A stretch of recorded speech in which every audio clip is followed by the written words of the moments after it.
बिस्मिल्लाहिर्रहमानिर्रहीम।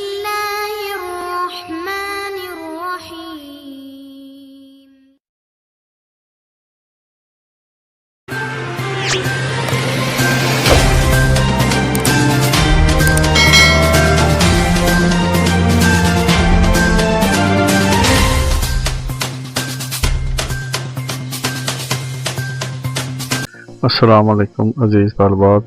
साढ़े दोम की मदरजा तलबात का रीटेस्ट मोरखान 4 फरवरी 2023 और 6 फरवरी 2023 को लिया जाएगा। एक मजमून वाली तालबा 4 फरवरी को और 2 मज़ामीन वाली तालबा 4 फरवरी 2023 और 6 फरवरी 2023 को अपने मुतल्लिका असातिज़ा के पास जाकर इम्तिहान देगी और मुतल्लिका असातिज़ा उसी दिन उनका रिजल्ट कंट्रोलर इम्तिहानात के पास जमा करवाएंगी और नीचे दिए गए रोल नंबर वाली तालबात अपना रीटेस्ट देंगे।